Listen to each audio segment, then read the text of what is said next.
ওই ঝুলন্ত হাতি, তোর দেওরের সঙ্গে কি করিস সেগুলো রেকর্ডিং করে শোনা, বুঝেছিস? তোদের পয়সা কামানোর খুব ইচ্ছে না লোকের পিছনে লেগে?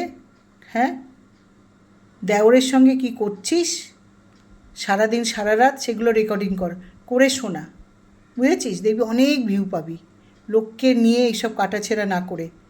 তোর ঢপবাজ আইনের কথা বলে, আর দিনের পর দিন তোরা আইন ভাঙছিস।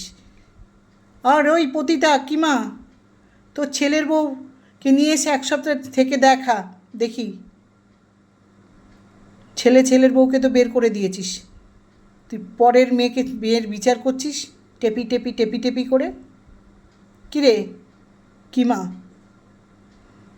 তুই যে দিনের পর দিন কাজল নামে কার সাথে গিয়ে হোটেলে কাটা সেইগুলো রেকর্ডিং করে নিয়ে এসে ছাড় দেখবি অনেক পয়সা পাবি, বুঝেছিস?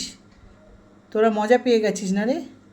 হ্যাঁ, এটা কন্ট্রোভার্সি হচ্ছে, মানুষের জীবন নিয়ে ছেঁড়াকাটা করছিস। ছোটো লোকগুলো, ঝুলন্ত হাতি, দেওরের সঙ্গে কী করছিস সেগুলো রেকর্ডিং করে শোনা। এগুলো বন্ধ কর, নাহলে আমি তোদের এইসব দেখিয়ে দেখি তোর মা, ঢপবাজ মা কী করতে পারে, তোদের ঢপবাজ মালকিন। তোদের এইগুলো আমি নিয়ে যেখানে জমা দেবার সেখানে জমা দেবো, রেডি থাক, অনেক বেড়েছিস তোরা।